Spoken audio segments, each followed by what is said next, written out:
And we're off. Call the meeting to order. Those that care to, please stand for an opening prayer and pledge of allegiance. Mr. Cameron, would you lead us in prayer? Let us pray. Heavenly Father, we just thank you for this day.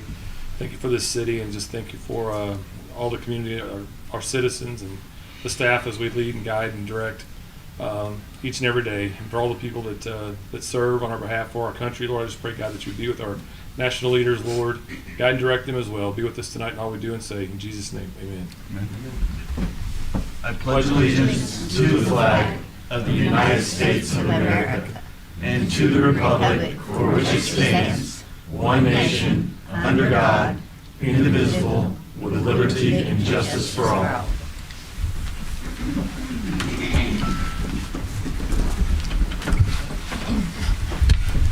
Well, good evening. Thank you for being here tonight. I'm supposed to start off with mayor's announcements, but I'm going to go off the agenda a little bit because I want to start by thanking Mr. Franklin for standing in for me for the last two meetings.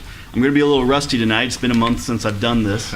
I missed the first one because I was in Jefferson City asking for money, which was a lot of money to ask for, and I know we've talked about that in detail in the last meeting.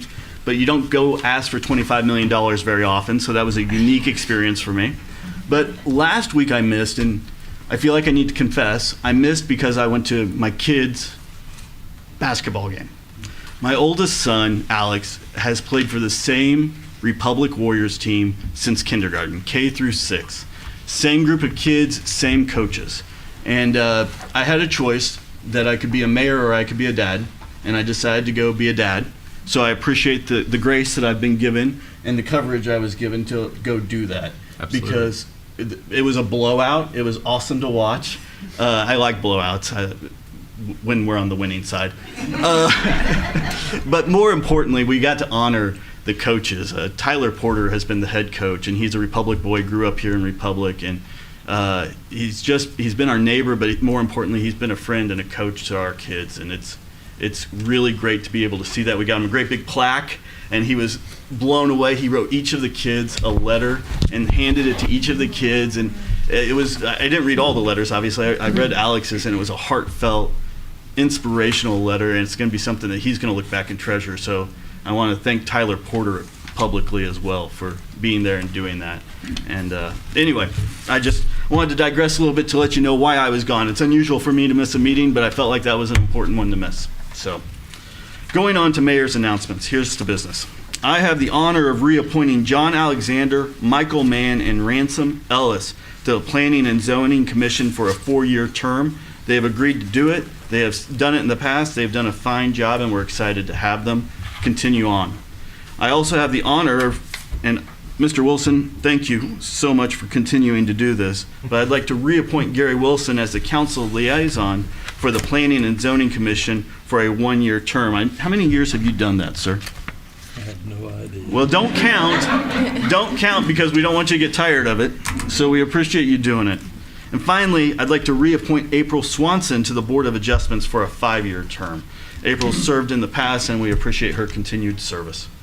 Moving on to citizen participation, I would like to open it up to any citizen here wishing to speak to something that's not on the agenda. You can approach the podium, and you will be given 3 minutes to speak. Anybody?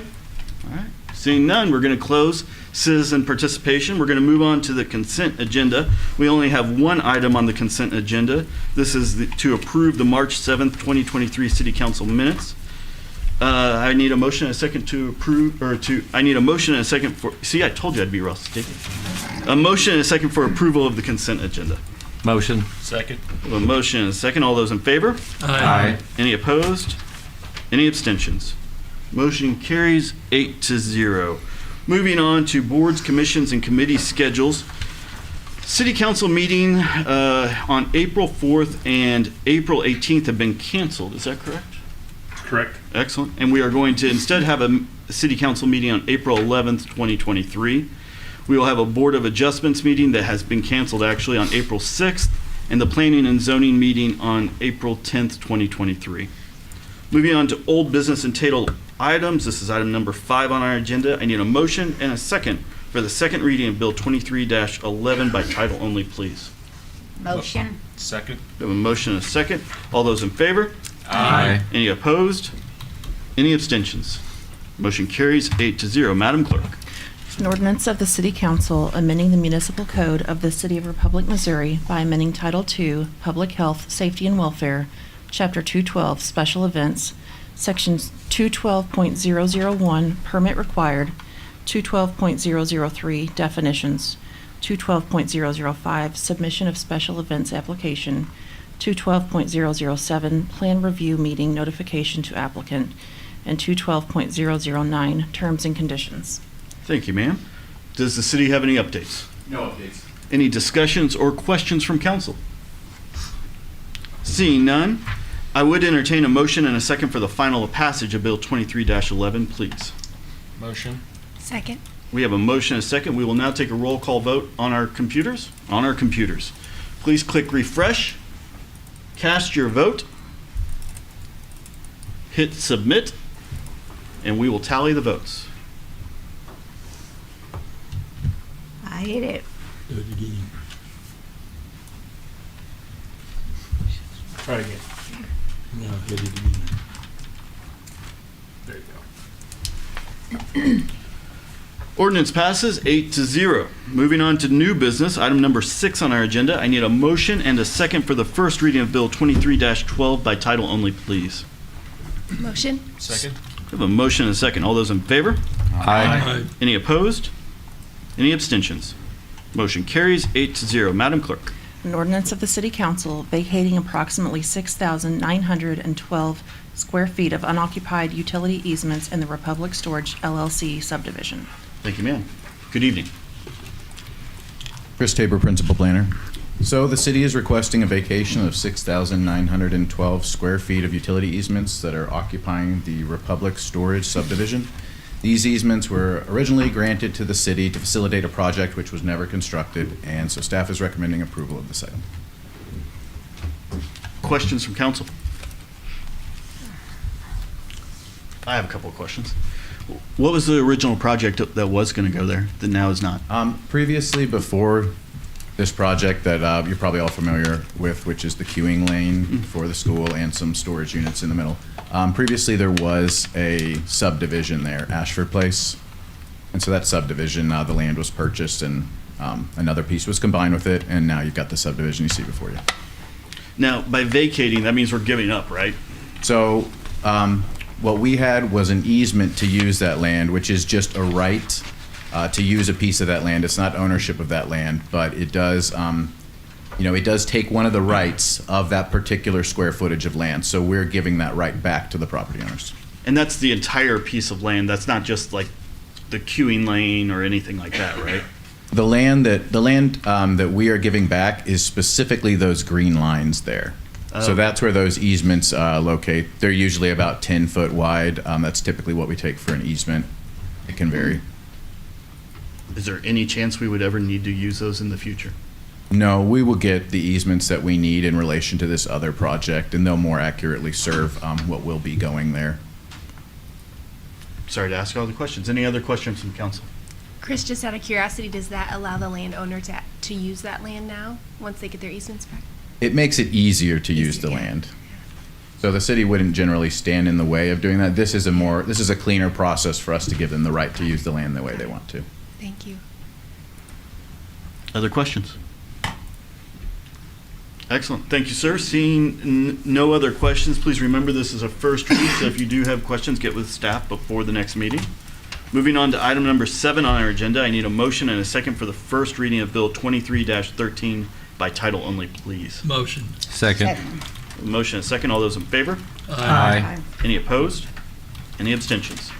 Motion carries 8-0. Madam Clerk. An ordinance of the City Council amending Bill Number 21-54 by approving amendment of the zoning code and official map by changing the classification of approximately 92.85 acres of property located at 3456 South Farm Road 101 from Stone Creek Falls Plan Development District, PDD, to amended Stone Creek Falls Plan Development District, PDD, excuse me. Thank you, ma'am. You're still going. Yeah. I had a different name here, so I don't know if this can be allowed. Oh, I apologize. No, It will it's not definitely be your me who has to speak on this. I'm sure no one else would want to. You couldn't talk anyone else into it? No, all right. So the Stone Creek Development LLC is requesting an amendment to their previous amendment to the zoning map, which created the Stone Creek Falls Planned Development District. Specifically, the applicant is asking that the PDD development plan's restriction on height be changed from 3 to 4 stories for multifamily lots. This does not increase the subdivision's density, which will remain set at 24 units per acre for all these multifamily lots. And as there is no increase in density being requested, there's no added strain on the infrastructure. The city's zoning code does not currently have a maximum height on multifamily structures, so the removal of the current height cap is in line with the more general zoning ordinance also. The staff is recommending approval of this. Questions from council? Mr. Updike. Would this have any effect, them putting a much larger, like, fire extinguisher sets in there for fires? I'm sorry, could you repeat that? So the complex is going 4 stories high. Would that be any extra burden on the fire department? No, so we have adopted the fire code, the 2018 International Fire Code, and the restrictions within the fire code, they take into account any height increases beyond that. So they'll have to meet the fire code as they enlarge the building height, which will put it in line with the needs of the fire department and make it safe. Do we have any 4-story apartment buildings in Republic? We do not. Do they want to do this? Are they thinking about doing this? Do you know where they're at in the planning process, or am I allowed to ask that question? So the fact that they requested this amendment does indicate that they would like to do this. Our understanding is that what they intend to do is to create more green space and a smaller footprint for the building itself. So that's the way they'd like to use this. Yeah, well, Mr. Wilson? so is that just one apartment building or all of them? I couldn't tell you which ones it would be applicable to, but that it could be all of the apartment buildings on the site. Okay. Have we had any citizen comment about 4-story apartment buildings? Is that the sort of thing citizens have spoken out against or for, or indifferent? No, the city council actually approved this in 21, like October 21. So we've had this on the books, no height restriction for any multifamily. We've never had a submission yet for one of those, and we've never heard any citizen interest in the subject either. Any other questions? Mr. Mayor. Sir. So just, Chris, I think you've done a fantastic job explaining that. I will say there has been feedback not on the negative, but more on the fact that we did not have a provision. We've had more feedback as to why we are not allowing that. At least that's what my office has fielded. So I just want to make you aware of that we do have some that have asked for this provision before, but our ordinance did not allow it. Okay. Any follow-ups? Mr. Self? And with the PDD, they have to come back each time if they want some sort of change, because as a PDD, it is set the way it is. So the original development plan that was approved when this initially passed, which was like 2 months before this height restriction was lifted, ironically, it sets the bounds of what they're allowed to do in this. It essentially creates a zoning district that they have to abide by. And so on that plat, they happen to have written 3-story restriction for the height of the multifamily structures. Had they not written that, they would have just been beholden to whatever part of our code applied, and so they wouldn't have had to come back for this at all. It just so happens they did write that on there. I do have one question, just to try and make this meeting longer. If they wrote 8 stories down, at what point does it become a red flag to you guys? If they wanted to come in and we only have 3-story apartment buildings, but they wrote down maybe we want to do 6. Does that raise something up with you? So for us, we don't, like I said, we don't actually have any height restrictions currently on multifamily. I don't know that it would raise a red flag per se. One thing we do take into account whenever we are looking at this type of development is we do want to make sure that there isn't some you wouldn't want to see something inappropriate where you might have a subdivision with a towering building right Sure. next to it type of thing. Those are the type of things we really look at, as opposed to, just does one particular person want to do a particular thing? It's kind of how does that relate to in the context of the So area? just trying to get a feel for it, it's set almost one story at a time. Like, we'll approve a 4-story now, which means next time you won't look at a 4-story and be like, oh, does that fit the general? Because we already have one. They are asking that it be raised to 4 stories. So, I mean, Next developer comes along, says he wants to do 4 stories. It's not going to be, it won't be precedent setting for the city anymore. no, Yeah. the That's what I precedent mean. is set when the code was passed, Gotcha. to allow no height on Yeah. buildings. Okay. Any other questions? Mr. Self? Something else that I think is when somebody's building something of this magnitude is when you have 3 stories and it is a larger footprint, it is a larger roof line. And so when you're in the Midwest, it comes down to wind and hail. And so you see insurance companies that like to see a smaller roof line in a taller building. So something I'm just throwing out there as possibly why some of these developers also will be looking for a higher level with a smaller roof line.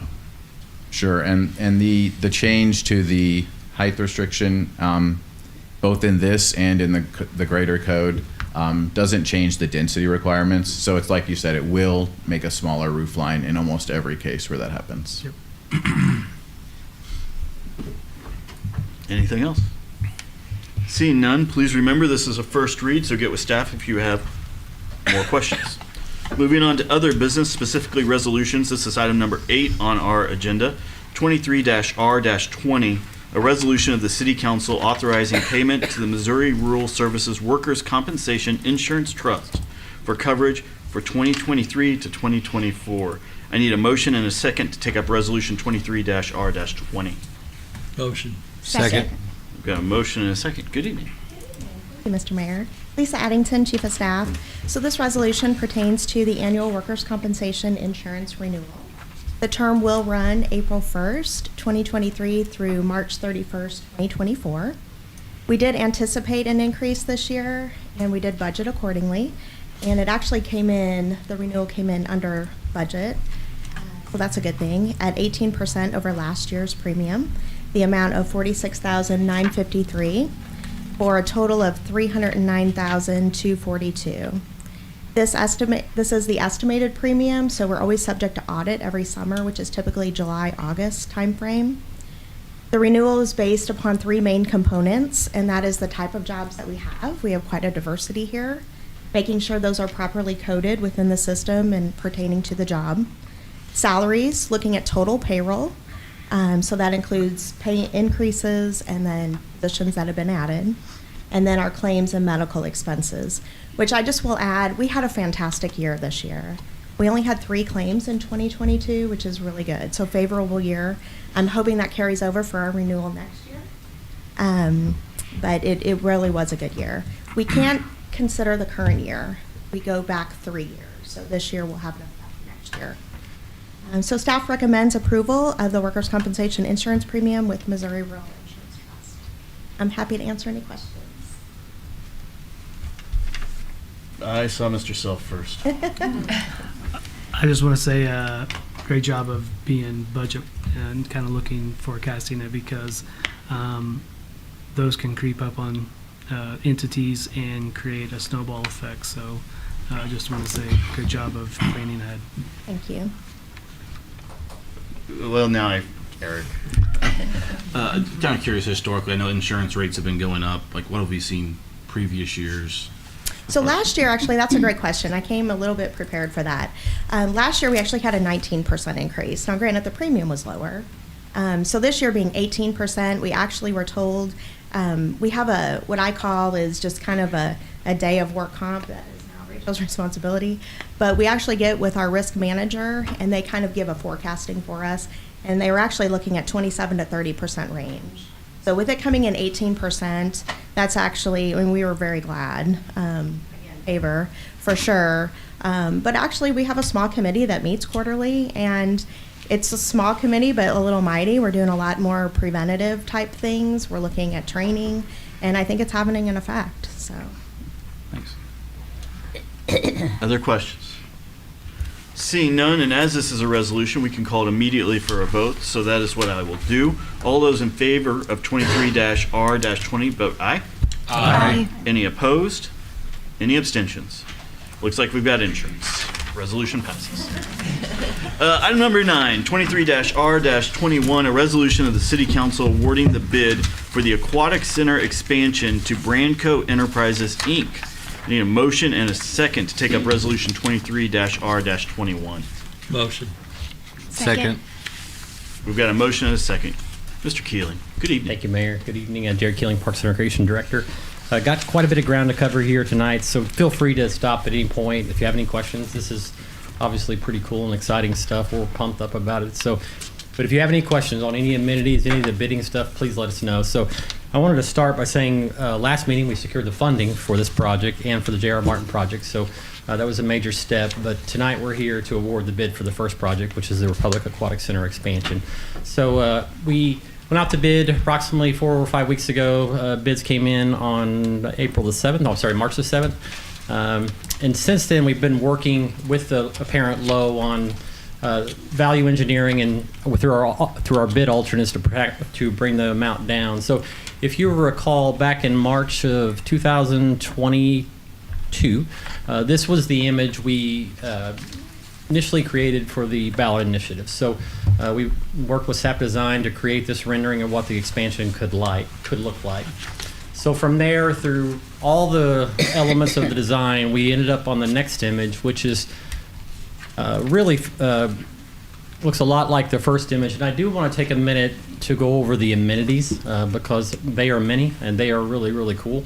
So I'm going to have Jennifer steer along as we go over the amenities. But so the expansion project roughly doubles the footprint of the existing aquatic center. So it's actually a little bit more than double. So the amenities feature, the primary feature is the lazy river, 575 foot long, 10 feet wide. We wanted to make sure it was wide enough. It's got some really cool things happening along the way. So with strategy in mind, it's got 3 water features, really almost situated along the river, an exact distance apart. But on the north side, the one she's got her cursor over right now, is a rock waterfall feature that will spray into about half of the river. Obviously, you can choose to get wet. You can choose not to get wet. That one is going to be really unique because it's going to have some decorative rock and the water cascading over the rock. So we're really excited about that. A similar structure on the southeast portion, but this one is, we built in a little cove here, and we're going to call this the adult area. Hopefully we can maintain it to just adults. You just never know. But it's the portion of the inset portion of the lazy river there. We're going to have a sunshade structure over, but that waterfall cascades on both sides of the river. So again, something really unique and cool. And then on the bridge that goes over to the island, again on half, because you want people to be able to choose whether they get wet or not. There will be a water feature with a cascading umbrella of water on half of the river there as well. So 3 features along the lazy river, which are both unique, all unique and really, really cool. So the additional zero depth entry area, that's located alongside the north side of the project. If you go to our facility now, the zero depth entry is completely packed. And there's reasons for that. It's just popular. People like to sunbathe there, but it's also where all the little toddler and smaller children congregate. So in order to ease some of that congestion of our existing zero depth entry, we wanted to add another one here.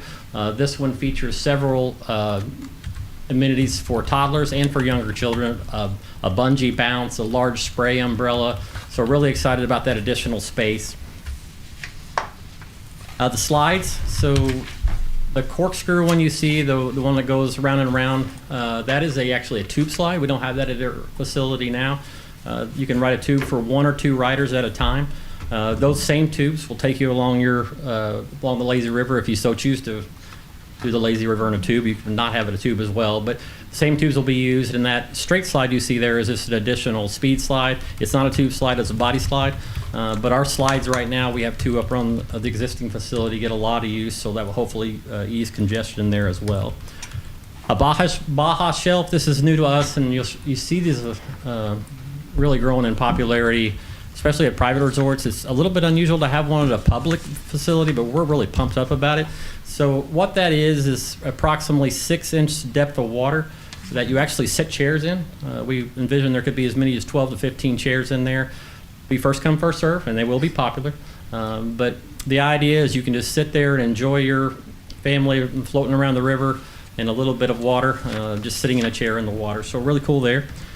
The terraces, so I think I've said this before to the group, but there is 8 to 9 foot of elevation drop from our existing facility to where the lazy river is going to be. And so this could be one of the, I think, truly special pieces of this project. So on this terrace where this 9 foot of elevation drop happens, we're going to have, on the terrace, we're going to have 5 different little plaza areas.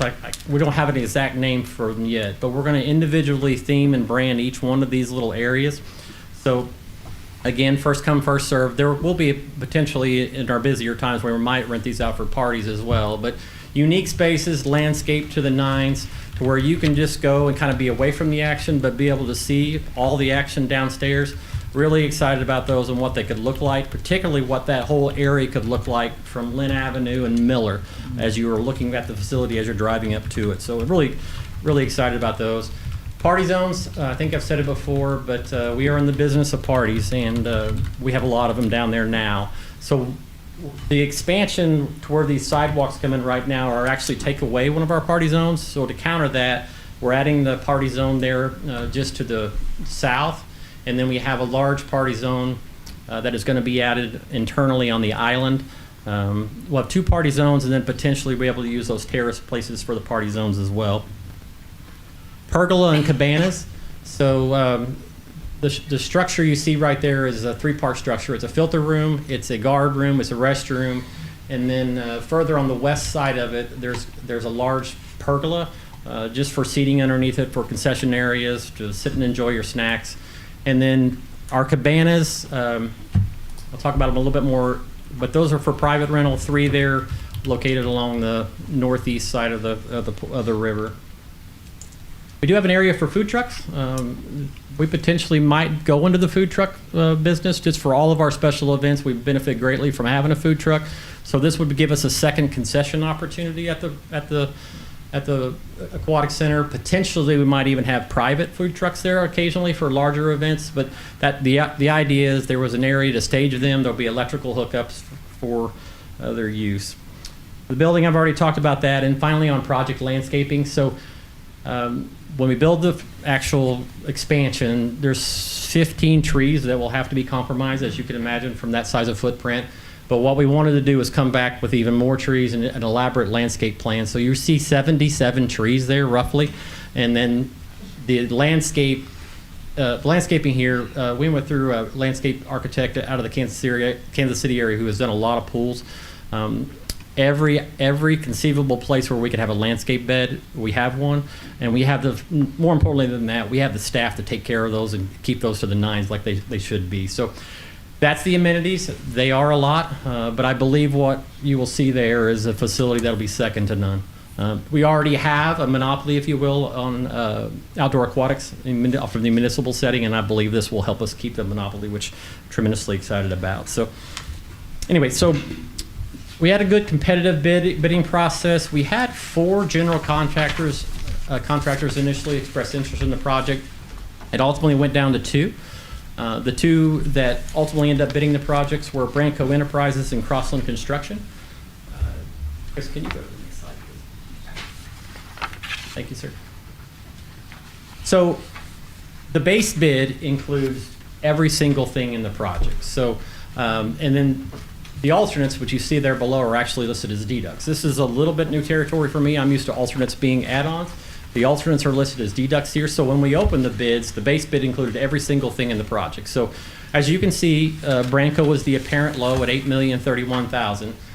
Our goal for this project was somewhere around $7.5 million. That's where we wanted to be at. So From there, from the base bid of $8,031,000, we took a careful look at the alternates, and then we also entered into a value engineering phase with Branco. So that arrived at the next slide. Oh, sorry, Chris, I have this thing. So, my bad. He's probably looking at me like, you two, yeah. All right. So we started with the $8,031,000 number, right? So we had 5 alternates. We opted to take 2 of those alternates, which are deducts. That would delete the pergola and delete the cabanas. I do want to say we're going to try to do those on our own in the projects at a later date. And then we deleted a UV chamber. That's like a 5th level way of removing bacteria. We don't have it now. We do just fine now. But the architect wanted to put it in there to get a price for it. So those 2 resulted in a deduct of $313,000. And really for the last 10 to 12 days, we've been working with our architect, the pool engineer, and the contractor for, I don't even like the term value engineering because it sometimes comes with a stigma of you're getting less for your money, but there's good and bad ways to value engineer. So we did it the good way. We ran every single thing past our pool engineer who has literally designed pools all over the world. He's amazing. And so he was on board with each one of these changes through, and I'm not going to go through them just for the sake of time, but we were able to value engineer $325,000 out of the project. And I don't believe that anything got compromised. I don't believe that for a second. And I believe Kevin, who is the engineer I'm referring to, would have told us that. So with that, our new bid award amount is $7,392,500. With that said, we're still working. So what I want to do is ask council for a not to exceed amount of $7,425,000. That's for an NTE amount to be considered, but I do want to go over it a little bit more information really quick. So, okay, so I want to make sure we cover the other projects, the funds we have left before you say, hey, let's award this one, because they're all together, right? So you need all the information up front to say like, hey, I know we promised the voters 3 projects.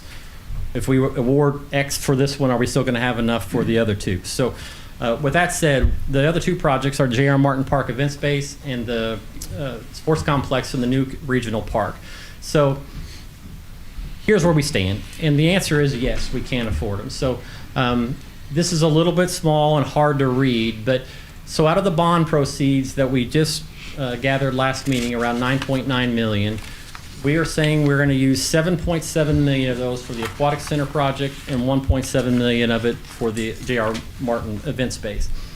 So we'll still have approximately $418,000 for the sports complex, which we're going to use as a beginning architectural and engineering services. When we go out for our second parks debt issuance in 2024, we think we could get somewhere around 9 to 11 million more, depending on a number of variables, including sales tax, interest rate, et cetera. So really, what it boils down to is on the next slide is, in blue is what we told the voters originally in 2022, and in red is where we're at in reality now. And I want to take a second to explain this a little bit further. So on the far, does this thing work, Chris? But on the far right-hand side, what we told the voters is at the time of our best guess that we would be able to borrow somewhere around $20 to $23 million. That at the time was based on 3.5% interest rate. We got 4.5% interest rate. Just the 18 months that passed, the interest rate went up. So we're looking at a borrow amount somewhere around $19 to $21 million. So where we were hoping that the RAC would come in, top in $7 million, inflation creeped in, cost of construction crept in. So we're at about 10% over, somewhere around $7.7 million. We did get some good news on the Martin project. We do believe we're going to come in right in the middle of our projection. So 1.7 million, where we thought that could be 1.5 to 2 million.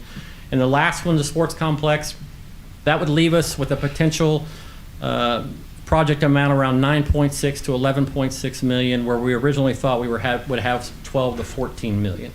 So to counter this, there are multiple things at play, but we have been working diligently to go after every single grant we can go after. So we have 2 out there right now for the J.R. Martin Park project, one for $500,000, one for $325,000. I believe the $325,000 one we have a really, really good chance of getting.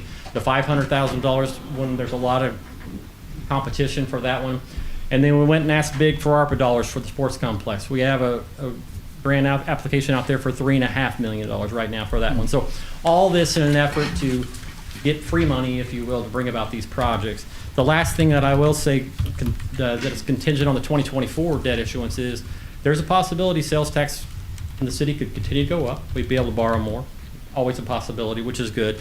And we just realized another $150,000 from Greene County sales tax that we were able to get our percentage of that tax up. So we're getting $150,000 extra a year for that could potentially go towards the debt. So that's a long way of saying is I believe ultimately we could potentially get to this sports complex with around 12 to 13 million again, but we got work to do and we're trying our best to match our tax dollars, our local sales tax dollars with grant dollars to make that happen. So that was a lot of information, so I'll be happy to entertain any questions, but just for clarity, I'm asking for a not to exceed amount for the RAC construction expansion of $7.425 million. So I have a general question before I open it up to specific questions that I'm sure the council will have. You're juggling a lot of knives here. I mean, like I'd say balls, but it feels like this is big time. Yeah. How are you feeling about this? Like, are you pleased with where you're at right now, or is there something that you're like, oh, I didn't like that? So I love the question. Okay. So on March the 7th, you can ask our staff. We all went over there and we're like, we're nervous. Because if this starts with, like, this is where we were at. If this starts with a 9, we got a lot of work to do. If this starts with a 10, we're going to have to entertain the idea of maybe scrapping some stuff or whatever. So when we got a low 8, I was not. I felt at ease because I knew we could get it down. We wanted to be at 7.5-ish. A low 8 is manageable. And with our team of architects and engineers who I have valued their work greatly and I value their opinion, we were able to do that. We were able to get it around $7.4 million. We found it. We got some good news on Martin today. Now, it's going to take a little bit of work from our builds crews of help, which we've already planted the seed with Karen and Andrew and Garrett, but we can get that project around $1.7 million. So the big one is still out there, and it's big. However, I do believe by the time 2024 gets here, we'll see more favor, and I also believe we'll have a good chance of getting some ARPA funds. So to answer your question, I still feel good about it. I wouldn't have felt good about it at all if this thing would have started with a 9 or a 10, but I think we're on the right path to get started. So, are we keeping our promises to the voters? We are. So that means a lot. So when we went to the voter, we said we're going to bring about these 3 projects and we're going to do it with some urgency. So we've kept our promises. We told the voters we're looking at a summer 2024 opening for the Aquatic Center. We're going to be able to hit those marks if we should award this contract tonight. We told the voters spring or summer 2024 for J.R. Martin, we're going to be able to hit those marks. And we told the voters 2025 for a sports complex. That one's a little bit contingent upon a number of variables, but I think we can get done by late 25 or early 2026. So we all want to keep our promise to the voters, but what I love about our staff is we've went into a full-blown attack mode with matching our sales tax dollars with grant dollars, and that's very important too. That's also another way of being good stewards of our money. So, what do you call that? Lessening the impact? Minimize the impact. Minimize the impact. I'm trying to learn it. There you go. All right. Can we get the Frisbee golf moved a little bit? I'm tired of nearly getting hit by Frisbee golf discs. Yeah, so Thank there are 2 or 3 things within Miller Park that's going to have to see some movement. Obviously the trail, but we will make that right. It's just going to be further to the east.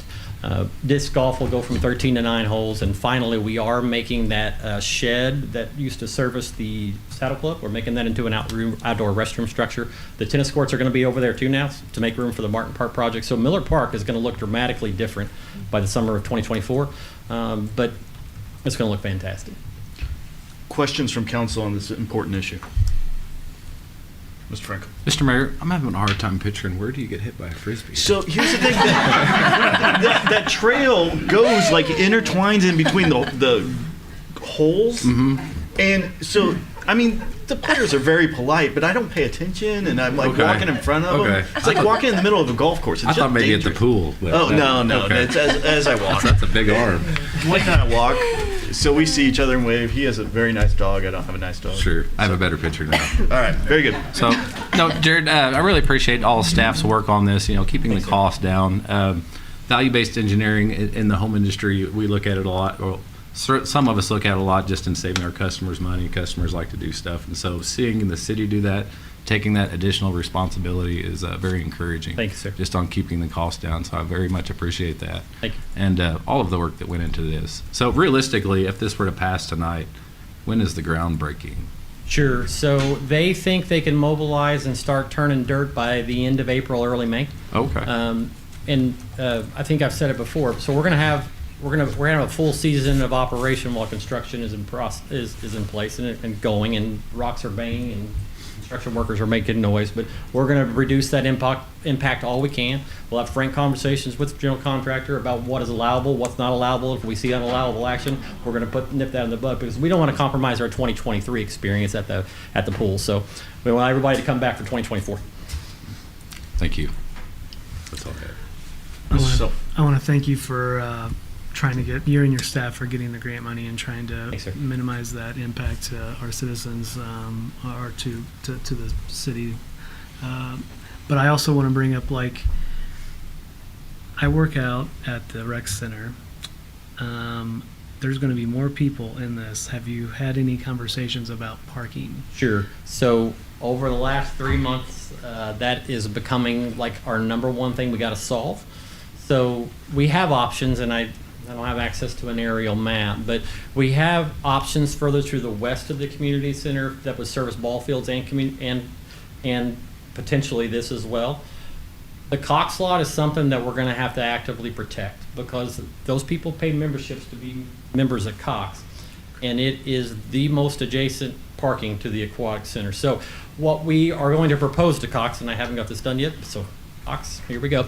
Well, we are going to propose that, and we might even help with the cost. They have some sort of gated system to where they swipe, they can get into that particular lot. This is they do is the membership of the door. Now, I don't even know if that's possible, but I think that would probably be best long-term for them and for us.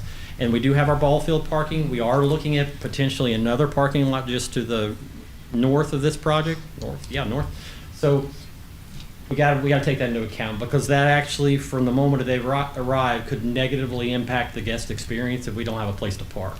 Exactly. But we do have a lot of parking already, and we value our green space, but we got to do that smartly. So, Any estimation of, like, what your current load of people at the aquatic center is now versus what that would be? sure. So on really busy days, around 800. On crazy busy days, around 1,000. Right. So we think this could obviously double, 1,500 to 2,000. It sounds like a lot. We'll be ready for them. We're going to staff it appropriately, and we have Emma down here to take care of everything. But we'll be ready. One thing that I think we do pretty good is take care of the guest experience. We're not Disney, but we're gonna be our best. So, Thank you. Jared, do you get concerned about this summer and the construction going on and then that taking down our numbers as far as visitors go? yeah, if we don't handle it right, yeah. So if we allow activity that's not appropriate, if dust starts flying, so we're going to make sure that general contractor keeps the thing watered as best they can in 100-degree heat. Yeah. We're going to make sure that the contractor stays after their subcontractors, because as you can imagine, as in anywhere, that behavior could be good or it could be bad, right? It's right next to a pool. You can imagine. So we're going to do everything we can.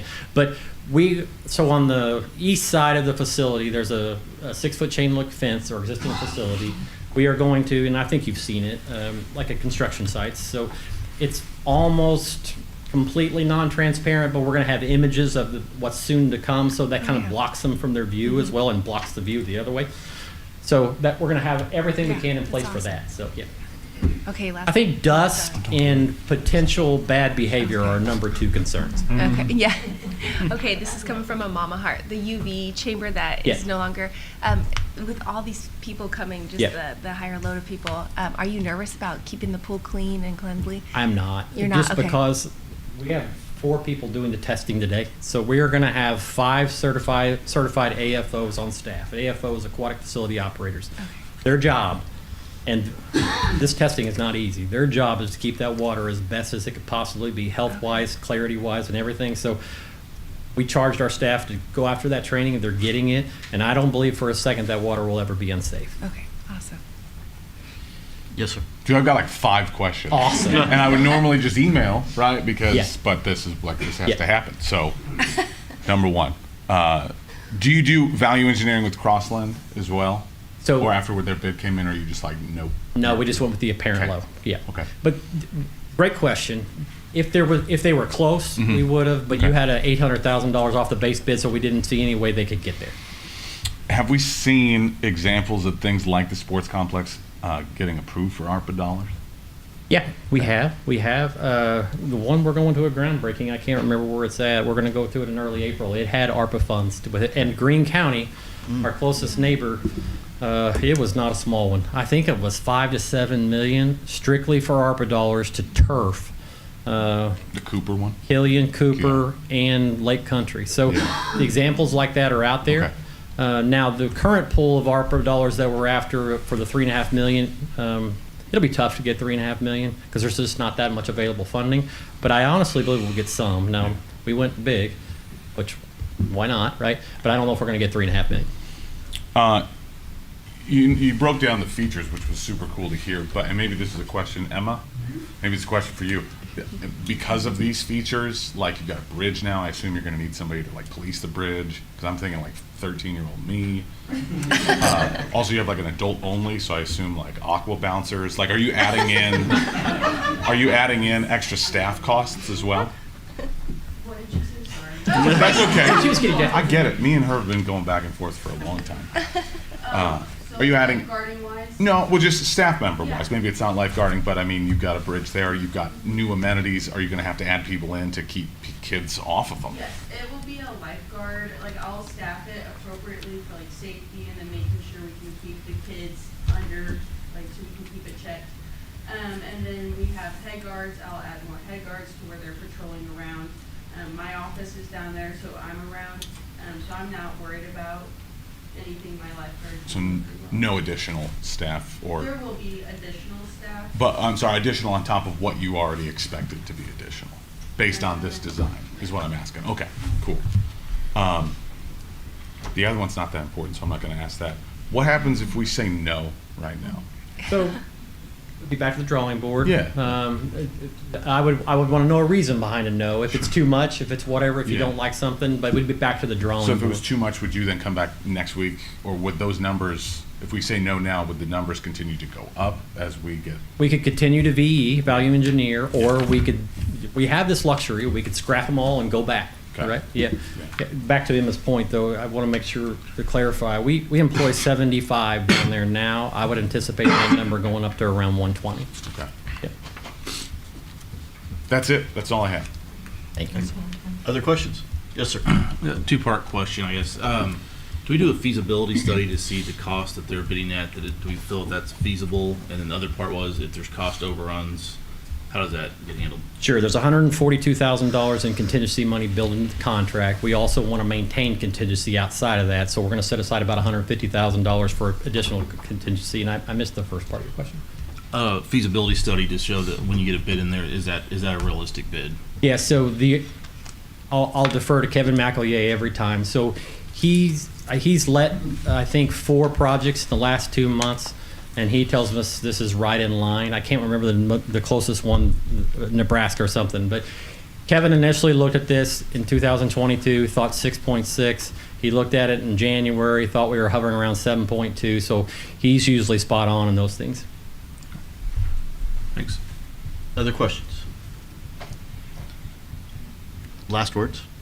No, I appreciate all the feedback, honestly, because this is a big deal. And that's the reason I wanted to take a lot of time to go over the amenities. This is $8 million, $7.5 million. It's a big project for us, but we've been waiting since 2015 when that opened. And it's not like we're not building on something that's already successful. That's what I love. We almost break a record every single year, which is crazy. We broke a record last year. And the amount of tourism this thing generates for our city is spectacular. So when we first opened, I could talk about this for days, you might want to shut me down, but when we first opened in 2005, it was 66% non-resident. We're right now at about 53% non-resident. I believe this expansion, we might go back up to around 60% non-resident. And that's not what we're all about. We're about taking care of our citizens, but we're also about creating that opportunity for travel and tourism too. So. Well, as this is a resolution, we can call it immediately for a vote, which is what I will do. All those in favor of 23-R-21, please vote aye. Aye. Opposed? Abstentions? Resolution carries 8-0. Thanks, sir. Moving on to reports from staff. Mr. Cameron. Thank you, Mr. Mayor. Jared and to the Parks team, great job. I do, the Aqua Bouncers, I do think is probably, I might want to sign up for that. Gary, you want to be an Aqua Bouncer? He's doing the other thing. I'm sure that could be an appointment by the mayor as well. I already signed something like that. We're good. So, so great job on the project and way to value engineer it and work through it. I know you were nervous. You've been nervous for quite some time, but I know that the work to sit down and have those conversations is not easy. I will say this, Branco's a great contractor, as is Crossland. Either one of those would do us a great job on the projects. So I do want to bring up, there is an emergency purchase in your admin report tonight that I have authorized for the Aquatic Center. And I just want to, it's the Flow Rider, is that what I understand? It's actually the pumps that service the flow rider and the main pool. Okay, so the pumps. So in their ramp up to start up the Aquatic Center, or to get it ready for this year, it was determined that there was a failure in these pumps. Therefore, it was not something that was foreseeable for them to proceed with. And when they went to do all the, I guess I'd say the startup, it was discovered. So I think they've been authorized up to not to exceed $60,000. So at the next council meeting, we will bring back, so they have bid this work. So it's not like they just, so there will be a bid, but the bid will be, the reason why we moved the council meeting back a week was because it would allow for that to take place. We could bring that bid to you on April 11th and just be able to take care of the cost of the pumps. And so that's something that I wanted to report, because it's something I just add to the admin report so that you're aware of it. I would tell you this, the admin report is online, is on our website, correct? So I hope that you're enjoying the information that's coming out from these discussions and what we're including in there. But I would also tell you that there's, we're providing this to the community if they would like to see it as well. And then on the last note, in our admin team meeting, or ELT meeting yesterday, the question or the concern, there's obviously a lot of volatility in the banking market. And so with Silicon Valley Bank, that, what was it, in 2 days? I think I saw somewhere where it was $247 billion worth of assets, Bob, if I'm correct. And so I would say this, that in that discussion, we've also, obviously those that have not met Bob Ford, our new finance director, he's been in contact with our bank just to make sure that the city's financial position is being taken care of. And we are working on some additional measures based upon Bob's feedback. There is information inside your packet tonight, which again is available to the public as well, from our lender, that talks about, it's on the very back page of the admin report from Arvest, that talks about the insurance that we have on our funds. But I think that the prudent piece that Bob is taking, our new finance director, is very helpful for our citizens. I know that when we had the discussion, we all appreciated the fact that he was already reaching out, talking to the bank, seeing where the collateralization would come from for our funds. Obviously, we have a significant amount of money sitting in the bank now because we have the ARPA dollars that we received, but also the funding that we have for the wastewater plant. And now we're going to be putting money in there for the Parks Department. So I just want you to be aware that we are continuously working and looking at that. There will be some additional things that you'll see us, some measures that we're going to take to help diversify our accounts, to provide a little bit more protection. But I just appreciate Bob's work already immediately to help us, and to kind of take that preemptive piece, to walk into your inbox and see this, hey, this is something I'm concerned with that we should be looking at. I've already taken these steps, and on behalf of just protecting the community and their interest in their funding, I appreciate the way you've already gone about doing this. Chris Tabor, great job tonight. I think that your explanation of the easement, I think sometimes that we use a lot of terms in here, but easements are property that we took back. I thought you did a fantastic job explaining that to all the staff. I think you all do a fantastic job. Mr. Spiller, it's great to see you here again tonight. I'm glad you're here. You're going to see your staging lane, so traffic around your area hopefully will get better. That will be done in August. I saw that it was going to be done before school. I also know, it's not in my notes, but yesterday Garrett Brickner gave a presentation, him and Karen from the Bills Department, of all the projects. I'm gonna want to host a work session before a council meeting I think it's an update of all the projects. What I'd like to do is televise that live, record it so the community can see where all the projects are. It talks about the roundabout at Hines and Lynn. It talks about MM widening and a lot of timelines. So in that process of turning inward and communicating better, this is just something I think that we could do for the citizens. Even though you all have been aware to it and seeing what we're doing when the meetings we're having, I believe that this was a very well done presentation. In fact, I told him, I said, this is not even really what I was expecting. I just needed some bullet points, and I got a 12-page PowerPoint that I was like, this is fantastic. And the meeting was supposed to take, an hour and a half, and it went for 4.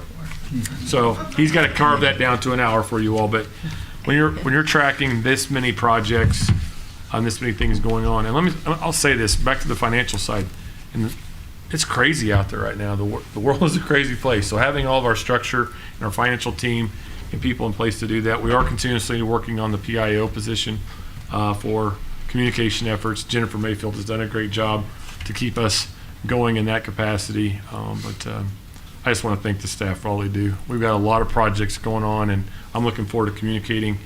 But this is just another one. I think it's just another feather in our cap of where we're going and the things that we're going to be able to get done. That's all I have.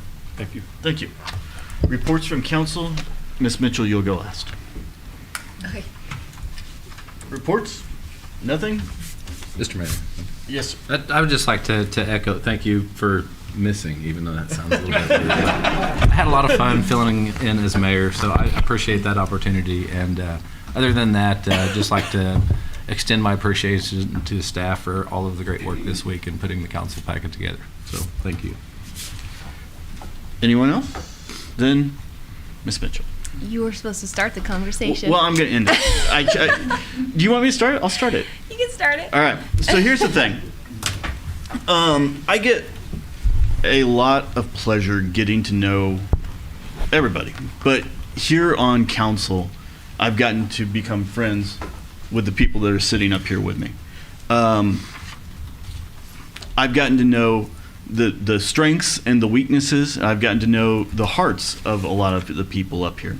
And I've had pretty routine conversations with Councilwoman Mitchell over the last 18 months with her struggle. And it's a struggle, and I think that's a fair statement. Being torn between being a mom, a teacher, a business owner, a council person, and just a really all-around good human being. And she is torn. And I would routinely talk her out.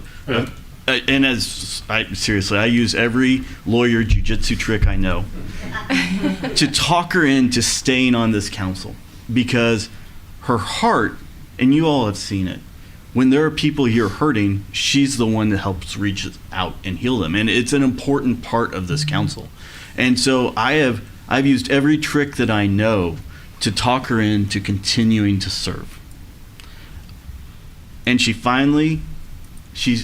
actually, I'm still not completely convinced, because every time I say, "Are you sure?" she says, "Yes, I'm sure. I've done what I need to do. I think." And that "I think" is what I use to completely twist things. So I was like, well, let's talk about the "I think" part for a second. And the truth of the matter is, my heart hurts. It hurts because we are losing somebody that's very important. But Councilwoman Mitchell has said that this is too much. And I totally get it. That's how I got this job, right? The last guy said it was too much. And this is a lot. I think that everybody that sits up here knows that this is a lot. And so, I've now started it. Miss Mitchell, we will greatly miss you. And his lawyer skills are on point. He's very good at making me second guess myself a lot. So. No, making you realize the importance that you have to the citizens I of your appreciate republic. it. Matt, Mr. Mayor, has become a good friend, and I have grown under his leadership immensely. So when I think back, well, first of all, I just want to thank the staff and just thank the council and just our leadership. It's been such an honor to serve these last almost 3 years on council, and just the person I've become. My husband will attest.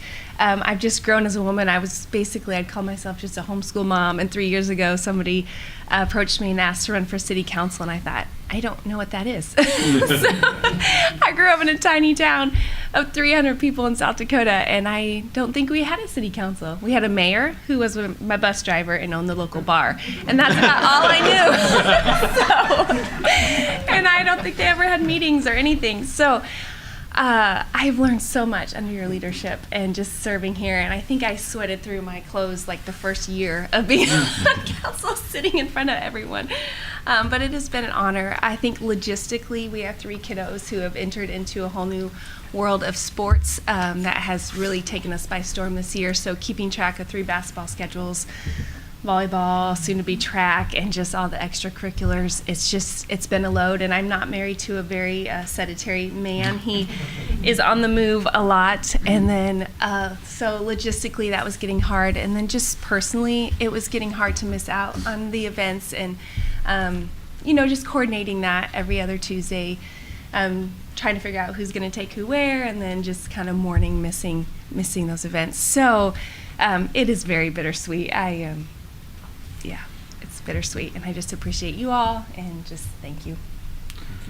We appreciate your service. If you ever want to come back, you know how to do that. Yeah. And, our loss is your family's gain, and I am envious for them, and they're lucky to have you. So with that, thank you for your service. Yeah, thank you.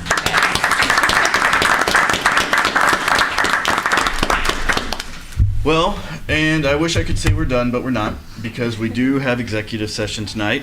So, no further action other than announcing adjournment by the mayor shall take place after an executive session that is scheduled as the last matter on the agenda, unless otherwise stated on the agenda or is allowed per RSMO 610.02. Tonight, we will be discussing RSMO 610.021.2 real estate acquisition, closed session, closed vote, closed record, and RSMO 610.021.13 individually identified personnel records, performance ratings, or records pertaining to employees or applicant. I swear you guys are punking me. I cut it. Oh my gosh. For employment, except that this exemption shall not apply to the names, positions, salaries, and lengths of services of officers and employees of public agencies. Is it already up there? Can't you guys just read that? Closed session, closed vote, closed record. I need a motion and a second to adjourn to executive session.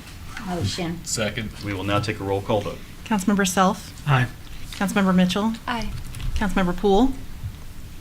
I said, Councilmember Poole. I approve. Councilmember Franklin. Aye. Councilmember Updike. Aye. Councilmember Gerlich.